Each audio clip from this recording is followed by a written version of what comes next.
안녕하십니까. 보라시드 라디오 보시라의 보라입니다. 안녕하세요. 보시라의 시드입니다. 오늘은 노답 토론으로 만나게 돼서 반갑습니다. 노답 토론은 답이 정해져 있지 않고 하나의 주제에 대해서 생각나는 대로 주절되는 토론입니다. 네, 그냥 생각나는 대로 이야기를 해보는 방식이니 편하게 들어주시면 되겠습니다. 그럼 오늘의 주제는 MBTI입니다. 예, 요즘 MBTI가 뭔지 모르는 사람은 없죠.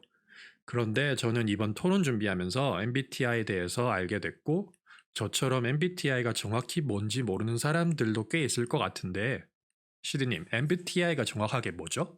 Myers-Briggs Type Indicator이라고 하는 성격 유형 검사인데요. 심리학자인 카를 융의 분석 심리학에 기초를 두고 캐서린 쿡 브릭스, 이사벨 브릭스 마이어 이 두 사람이 모녀 관계거든요.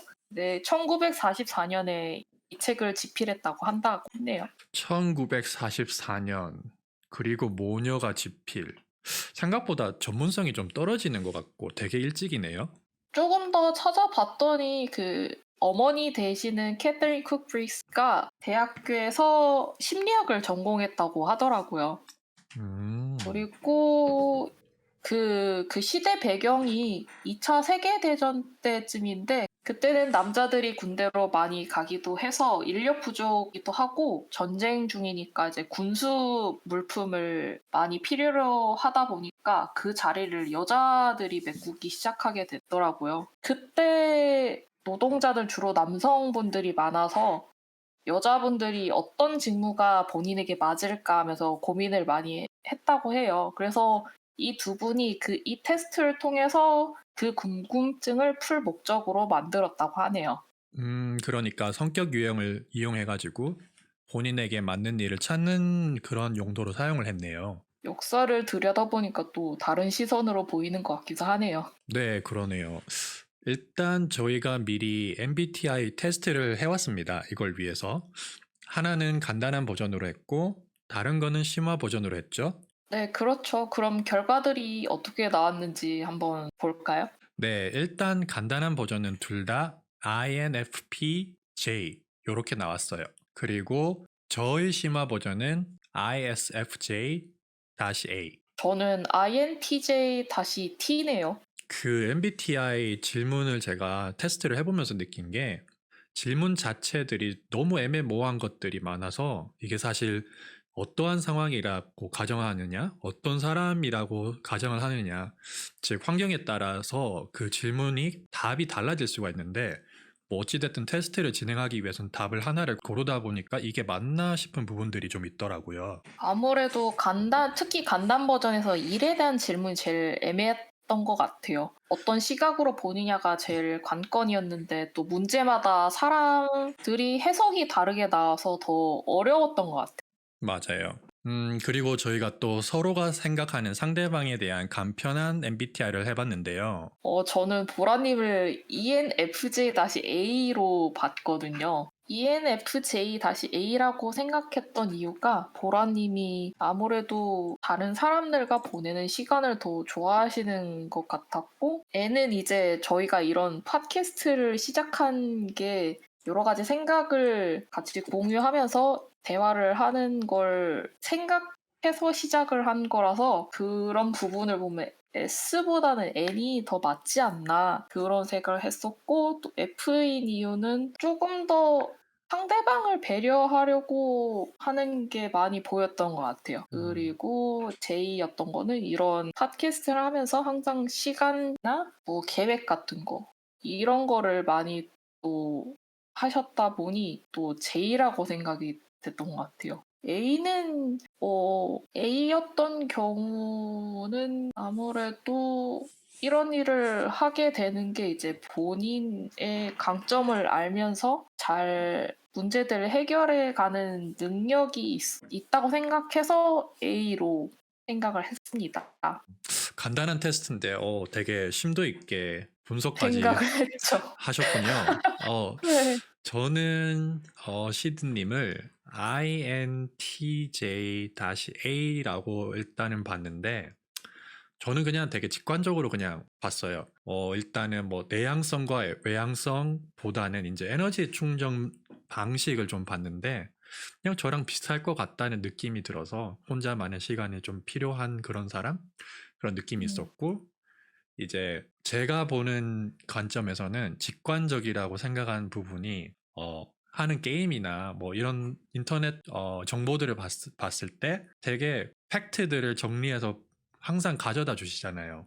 직관적인 거 많이 갖다 주시니까 아 저런 데이터들 좀 좋아하시는구나 그런 생각이 들어서 했고, 그 다음에 감정보다는 사고, 이거는 뭐 딱히 설명을 안 해도 알 것 같은데 제가 로봇이라고 놀리잖아요.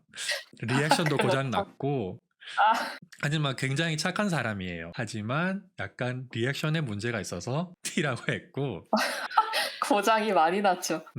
그리고 인식과 판단에서는 그냥 제가 느낀 부분에서는 객관적으로 관찰하고 계획을 세운다 이런 것보다는 그냥 관찰을 하고 생각을 하는 스타일인 것 같아서, 인식이라고 볼 수도 있지만은 분석을 한다는 건 판단에 가까운 거라고 생각을 했거든요. 그래서 J라고 그렇네요. 했고, 자기 주장형이라고 한 부분은 뭐 의외라고 생각하실 수도 있을 것 같은데, 왜냐면은 보통 막 자기 주장을 하시는 편은 아니니까. 근데 제 느낌과 기억에서는 이제 본인이 되게 알고 있다? 확실하게 안다는 부분에서는 설명을 잘 하시더라고요. 그래서 아, 그 부분에서는 신중하지만 주장을 하는구나. 자기가 확신이 있다는 경우에. 그래서 A를 선택했습니다. 그러면은 이제 저희 서로의 심화 MBTI를 한번 확인해 보죠. 저는 보라님 생각하신 대로 그대로 INTJ인데 T로 나왔어요. 이게 음, 전략가인데 이런 타입은 모든 일에 계획을 세우고 상상력이 풍부한 성격 유형이라고 하더라고요. 근데 저는 진짜 그 퍼센테이지를 봤는데요. 내향성이랑 직관성 그리고 민감형이 거의 약간 굉장히 퍼센테이지가 많이 나온 편이고, 사고형 그리고 계획형 이런 거는 50%에서 왔다 갔다 하더라고요. 그래서 아, 이거는 테스트 할 때마다 바뀔 수도 있겠구나 하는 생각이 들긴 하더라고요. 그 내향형, 직관형, 사고형 이렇게 퍼센테이지로 얘기를 해주셨는데, 그 결과에 따라서 나온 내향형이 높은 쪽은 어떻다, 그런 정의를 좀 알려주실 수 있을까요? 아, 내향형은 아무래도 소수의 사람들과 깊고 의미 있는 관계를 맺는 거를 좋아하고 차분한 환경을 원하는 편이고요. 그리고 에너지의 방식도 혼자 있는 시간이 보장되어야 하는 사람이고요. 그리고 직관형 같은 경우에는 상상력고 개방적이고 호기심이 많은 음, 독창성이 있는 사람이기도 하고, 숨은 의미와 막연한 가능성에 대해서 집중하는 편이라고 하네요. 그리고 사고형은 객관성과 합리성을 중시하고 논리에 집중하느라 감정을 조금 간과하는 편이고, 사회적 조합원의 효율성이 더 중요한 편이라고 합니다. 마지막으로, 마지막이 아니군요.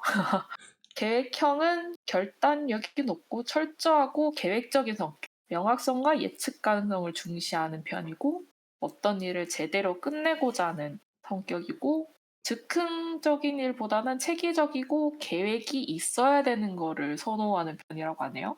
음, 마지막으로 민감형은 다른 사람의 의견과 스트레스에 민감, 급하다는 느낌을 받고, 그리고 성공을 중시, 완벽주의적인 성격, 그리고 자신을 개선하려는 욕망이 있다고 하네요. 음, 그렇군요. 저는 일단 ISFJ-A, 수호자 이렇게 나왔는데, 주변 사람을 보호할 준비가 되어 있는 헌신적이고 따뜻한 성격의 유형. 별로. 일단 네. 내향성적인 부분에서는 시드님이랑 비슷한데 퍼센테이지는 조금 낮아요. 뭐 70%. 뭐 낮은 건 아니고 뭐 되게 높으신 저, 시드님보다 좀 낮은 거고. 저는 84%였어요. 그렇죠. 네. 그리고 55%의 관찰형. 이게 실용적이고 현실적인 성격, 그리고 현재 발생하고 있거나 발생할 가능성이 높은 일에 집중하는 경향. 근데 이거는 55%니까 굳이 막 어느 쪽이다 말하기가 참 애매한 것 같고, 이제 저의 성격, 감정형이라고 나오는데 이것도 56%예요. 감정을 표현하고 세심하게 살피는 일을 중시함. 공감 능력과 사회적 조화와 협력이 중요. 그리고 이것도 너무 그냥 절반에 가깝기도 하고, 글쎄요. 저는 잘 모르겠는데. 그 다음에 저는 78%의 계획형. 이거는 시드님하고 거의 비슷한데, 제가 좀 계획형이 좀 많이 높네요. 시드님보다. 네. 그리고, 어, 민감형이 아니고 저는 확신형. 71%꽤 높네요. 스스로를 믿고 평정심을 잘 유지하고 스트레스의 영향을 잘 받지 않음. 걱정을 자주 하지 않고 목표를 달성하기 위해 노력하는 과정에서 높은 자신감을 보임. 이렇게 나왔는데, 저도 이제 음. 하면서 계속 이게 맞나? 그런 리액션이 나왔는데, 혹시 나온 결과랑 본인이 생각하기에 좀 이건 아닌데 하는 부분들이 있을까요? 몇몇 부분들이 있는데 솔직히 저는 모든 일에 계획을 세우진 않아요. 만약에 무계획이 계획이라면 허용이 되지 않을까요? 근데 제가 융통성이 별로 없어서 또 어떻게 생각하면 제의가 나온 것에 대해서 이상하게 생각하진 않는 것 같아요. 그리고 더 좋은 방식이나 그런 방법을 위해서 규칙 같은 걸 깨거나 아니면 법을 어긴다던가 다른 사람 반대를 무릅쓰고 모험하는 성격은 아니에요. 왜냐하면 저 평화를 원하거든요. 그냥 서로 함께 어울려 갔으면 하는 그런 마음이 크기 때문에 그건 아닌 것 같고, 그리고 솔직하게 말하는 것보다는 약간 숨기거나 아니면 빙빙 돌려 이야기하는 편인 것 같아요. 이게 참 어려운 것 같아요. 저도 좋은 게 좋은 거다 이런 주의라서 솔직하게 말하는 것보다 숨기는 편이긴 한데, 하지만 어떤 부분에서 내가 이건 아닌데 하는 거는 조금 상대방 감정을 배제하고 그냥 얘기를 하거든요. 아, 일단, 진짜요? 예, 일단 저의 결과를 봤을 때 좀 다르다고 느끼는 부분 꽤 많은데, 사실 일단 헌신적이고 따뜻한 부분, 이거는 잘 모르겠네요. 저 살면서 들어온 게 별로 공감 능력 부족하다 이런 것들이 많아서, 그리고 감정 표현하고 세심하게 살피는 일을 솔직히 그렇게 중요하게 생각하진 않아요. 그리고 실제로 아까 말했듯이 좀 무딘 편이라고 듣고 저도 그렇게 느끼는 편이고, 그리고 저 또한 남들한테 내가 느끼는 바를 공감을 받았으면 하는 그런 걸 바라는 스타일도 아니고, 그리고 일도 같이 하는 팀 위주의 협력보다는 혼자서 하는 일을 좋아하고, 그리고 제가 이거 테스트 중에 그런 식으로 대답을 했는데 왜 저렇게 나왔는지 모르겠네요, 사실. 근데 퍼센테이지가 거의 반반이라 딱히 그렇죠. 그리고 스트레스를 자주 받긴 받고 평정심을 스트레스를 받을 때 좀 유지를 잘 못하는 편이거든요. 대신에 스트레스에 크게 영향을 받지 않으려고 노력은 합니다. 스트레스를 잘 안 받고 자신감은 있는 것 같아요. 그 부분은 맞는데 스트레스를 받긴 받아요. 평정심도 잘 유지 못하고. 보다 보면 이 부분은 맞는데 저 부분은 아니고 그런 부분들이 엄청 많은 것 같아요. 네, 맞아요. 그러면 이런 성향으로 모든 사람을 분류하는 거에 대해 어떻게 생각하세요? 이게 총 16개거든요. MBTI라는 테스트를 통해서 16가지 성격 성향을 추려내는 것 자체는 뭐 괜찮은 방식이라고 생각을 해요. 근데 이 테스트가 개인적으로는 사람의 본질적인 성격을 테스트하는 방식이라기보다는 개인이 테스트 당시에 어떤 환경에 있냐, 어떤 상황에서 자기를 가정을 하고 테스트를 하냐, 거기에 따라서 결과가 좀 다른데, 그래서 아마 저는 이게 현재 성향 테스트라는 생각이 더 강하게 들거든요. 그래서 용어만이라도 뭐 성격 테스트 이게 아니고 현재 성향 테스트라고만 해도 사람들이 알아서 잘 걸러서 이해할 것 같아요. 확실히 그런 게 있는 것 같아요. 저도 비슷한 생각인 게 이런 거를 통해서 사람들을 너무 틀에 가두려고 하고 좀 의견 조장을 하는 것 같아요. 읽다 보면 맞는 것도 있고 틀린 것도 있으니까 이게 제 생각에 통계학의 폐해라고 생각하거든요. 약간 혈액형이나 뭐 별자리 같은 쪽. 근데 또 한편으로는 요즘 세대 사람들을 보면 예전만큼 상대방에 대해서 파악하려고 시간을 많이 쓰지 않는 것 같아요. 그래서 그냥 이런 테스트를 통해서 빨리 파악하고 각자 인간관계에 대해서 빨리 정의를 내리고 이 사람은 계속 데리고 갈 사람, 아니면 이 사람은 버릴 사람 하면서 그런 길잡이로 많이 쓰는 것 같아요. 그렇죠. 이게 굉장히 쉬운 방식이고 뭐라 할까 과학적 근거가 있는 테스트다 이렇게 하면은 굉장히 믿기도 쉬우니까 되게 효율적인 방법이죠. 그렇죠. 아무래도 심리학이 그런 부분이 강한 편이긴 하죠. 그럼 아까 잠깐 이야기 나왔었는데 비슷한 부류로 있는 혈액형이나 별자리 혹은 운세 사주 이런 것들에 대해서 좀 이야기를 해볼까요? 아, 참 옛날 생각이 많이 나는데 혈액형 가지고 되게 많이 따졌었잖아요. 많이 그랬죠. 저는 그런 걸로 어릴 적에도 이미 친구들이랑 많이 논쟁을 했던 것 같아요. 이거는 말도 안 된다. 어찌됐건 저의 혈액형은 AB형이고 별자리는 사주자리. 그리고 운세나 사주 쪽에서는 사주팔자라는 거를 굉장히 강하게 믿으시는 어머니 밑에서 자랐거든요. 근데 저는 약간 미신이다 이런 주의라서 크면서 굉장히 많이 어머니랑 부딪혔던 기억이 있어요. 그 부분에 대해서. 그리고 혈액형이든 별자리든 현재 유행하는 MBTI든 일단은 사람의 심리가 남과 본인의 성격에 대해 알고 싶어하는 욕구하고 그걸 아는 것으로부터 오는 재미 그리고 자신 또는 자기가 아는 누군가에게 이게 해당되는 부분이 있고 그것이 자기가 했던 생각과 일치할 때 그 왠지 모르게 오는 만족감 이런 것들이 되게 굉장히 열광하고 재밌어 하지 않나. 그래서 이런 부류들은 항상 유행을 할 것 같아요. 그쵸. MBTI 뒤에 또 새로운 뭐가 또 나오긴 하겠죠. 음, 저는 O형이고 물병자리입니다. 그리고 사주랑 운세는 좀 다른 결인 것 같긴 한데 일단 저는 통계학 쪽이라 생각을 하고 있어요.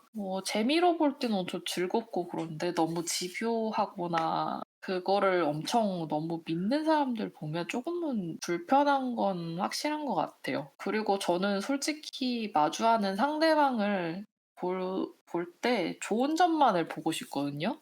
이제 만약에 이런 것을 통해서 나쁜 부분? 그러니까 마이너스 되는 부분들이 생기지 않을까라는 생각도 있고, 저도 비슷한 경우인데 별자리를 끔찍히 믿는 친구가 하나 있었는데, 아, 그런 사람은 친구가 아닌가? 그냥 아는 사람인가? 있었는데, 제 별자리에 대해서 되게 나쁜 점만 계속 주위 사람들이 말해가지고, 애는 좀 그런 거에 나쁜 점을 다 집대성한 사람 같다 하면서 어우, 굉장히 굉장히 안 좋은 나쁜 소문을 친구네. 예, 친구가 아닌 거 같죠. 음, 근데 안 좋은 점만 그렇게 이야기를 하고 다녀가지고 제가 좀 불편한 적이 좀 있었습니다. 왜 2, 30년 전만 해도 사람들이 혈액형에 되게 관심 많고 거의 완전 믿었었잖아요. 저 방송에도 엄청 많이 나왔죠. 그렇죠. 그런데 현실은 외국에서는 아무 신경도 안 쓰고 심지어 미국은 모르겠는데 캐나다에서는 자기 혈액형을 잘 몰라요, 사실. 미국도 그래요. 자기 그렇죠. 본인 혈액형 몰라요. 그리고 우리가 되게 옛날에 한국에서 서로 알았더라면 O형이니까 시드님은 쟤는 인싸 그렇게 생각할 수도 있고 나는 AB형이니까 그 옛날에 흔히 친구들이 놀리던 이상한 놈, 미친 놈, 사이코 뭐 이런 거. 아니면 천재 혹은 바보, 그러니까 둘 중에 아, 하나라고 그런 많이 거였나요? 이야기는 하겠었죠. 예. 둘 다 있는 것 같은데? 네. 그래서 결론은 일단 심플하게 이런 거는 재밌게 보는 게 좋다. 진짜 그런 생각이 갑자기 드네요. 혈액형 얘기를 하다 보니까. 그럼, 갑자기 과거의 일들이 머릿속에 스치는 느낌? 맞아요. 어릴 때 생각이 막 나요, 갑자기. 그러면은 이제 저희가 데이트할 때 요새는 또 서로에 대해서 모르는 데이트 있잖아요. 뭐 블라인드 데이트나 소개를 통해서 이러한 것들을 좀 많이 알아보는 것 같은데 결혼 정보 회사에서 사용을 할까요? 저 같은 경우는 데이트야 그런 점을 이제 가지고 와서 이야기를 시작할 수 있을 것 같아요. 요즘에는 그런 게 인기니까. 서로 아이스 브레이킹 하는 포인트가 되겠지만 결혼하는데 이런 정보가 필요할까라는 생각이 드는 게 아무래도 결혼은 현실이고 살면서 서로 맞춰가는 부분들이 많기 때문에 누가 어떤 성향인지 미리 파악하면 좋을 수도 있지만 상대적으로 안 좋은 MBTI 혹은 단점이 많은 MBTI를 적어내면 아무래도 좋은 결과를 얻기 힘들지 않을까라는 생각이 들어요. 그래가지고 비교적 좋은 MBTI를 임의로 적어내서 조금 더 좋은 결과를 이끌려고 하지 않을까 하는 의심이 있어요. 그래서 의심이 많긴 한데. 의심병이네. 많아요. MBTI에 좋은 MBTI와 비교적 좋지 않은 MBTI가 있나요? 나는 그런 쪽으로는 생각을 안 해봐서. 뭔가 어떤 거 보면 약간 극단적이라고 해야 되나?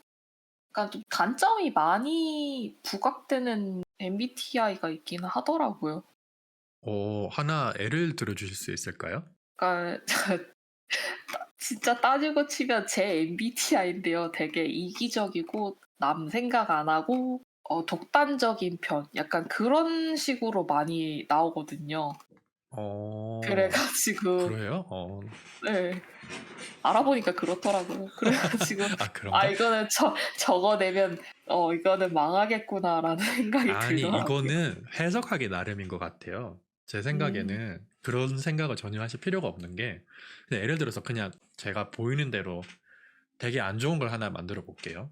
ESFPA. 예를 들어서. 음, 그러면은 그 사람을 되게 좋게 말할 수 있는 방법은 에너지가 좋고 사람들과 되게 외향적으로 상대를 할 수 있고 매우 감각이 뛰어나고 사람들 그 성격이랑 이런 걸 잘 아울릴 수 있고 협력도 잘하고 그리고 사람들을 인식을 잘해서 일을 잘 해나갈 수 있는 그런 되게 좋은 사람 그리고 자기 주장도 굉장히 잘 펼칠 수 있는 멋있는 사람이 될 수도 있고 음, 다른 방면으로 되게 안 좋게 말하고자 한다면 이 사람은 정말 남들 귀찮게 막 어울리려고 하는 사람 그리고 감각에만 의존해서 정말 막 이런 거 신경도 안 쓰고 그냥 자기 꼴리는 대로 하고 자기 감정대로 막 휘두르고 사람들도 거기에 휘둘리게 되고 그리고 판단, 계획 이런 거 전혀 없이 그냥 순간순간 기분에 따라서 마구 하고 남 말 안 듣고 자기 주장만 하는 사람. 이렇게 할 수도 있잖아요. 다 그렇구나. 같은 건데 완전 다르게 해석을 하는 거지. 다르네요. 음, 일단은 질문으로 돌아갔을 때, 저 같은 경우에는 결혼정보회사 특성상 뭐 쓸데 쓸데없는 정보들은 모두 다 돈이니까 필요 없는 정보 하나라도 더 가져서 제공을 하는 게 회사 데이터의 활용도 가능하고 거기 더군다나 사람들이 되게 관심 있어 하는 MBTI라면 무조건 사용할 것 같아요. 음, 일단은 음. 뭐 아까 말씀하신 부분에 아이스 브레이킹이나 이런 게 있는데 그거는 만남이 성사가 돼야지 가능한데 뭐 결혼정보회사에서는 이런 거를 통해서 애초에 사람들이 뭐 나는 이 MBTI가 별로다 아니면은 자기 데이터에서 우리는 이 MBTI를 추천하지 않는다. 그러면은 MBTI를 각자 써냈다는 가정하에 결혼회사에서 알아서 그 사람들이 만남을 애초에 제공도 하지 않을 것 같아요. 그래서 같은 맥락으로 예전에는 혈액형도 썼을 거라 거의 확신을 해요, 저는. 아마 심지어 사주나 뭐 궁합 이런 것까지 다 쓰지 않았을까요? 어떤 거 보면 그런 것 같기도 해요. MBTI나 혈액형이나 각자 잘 맞는 사람들끼리 이렇게 이어줄 수 있을 수도 있을 것 같긴 해요. 그렇죠. 그러면은 MBTI에 대해서 노답 결론을 한번 내려보죠. 그러면 저 같은 경우는 재미로 보는 거니까 이런 거에 너무 많은 에너지를 쏟지 말고 16개의 성격 성향에 편견을 가지지 않았으면 좋겠어요. 아무래도 모르는 사람의 대략의 성격을 파악을 위해서 사용하면 나쁘지도 않을 것 같긴 해요. 음, 그래서 저는 해도 나쁘지 않은 정도로 보는 게 맞는 것 같아요. 맞아요. 에너지만 많이 쏟지 않는다면 좀 나쁠 거 하나도 없죠. 저의 결론은 이제 뭐 아는 사람의 성격이 궁금하다면 뭐 지인이든 친구든 그 사람과 함께 했던 경험이나 상황들을 혼자서 뭐 되새겨보고 분석해보고 아 나는 이 사람이 이러이러한 것 같다 그렇게 느끼는 성향이 MBTI보다 훨씬 더 정확할 것 같아요. 최소한 그 사람이 나에게는 이런 방식으로 대했다는 거니까. 그러니까 좀 더 객관적으로 보게 될 것 같긴 하네. 네. 오늘은 MBTI에 대해서 노답 토론을 해봤습니다. 그럼 지금까지 보시라의 보라. CD였습니다. 안녕히 계세요.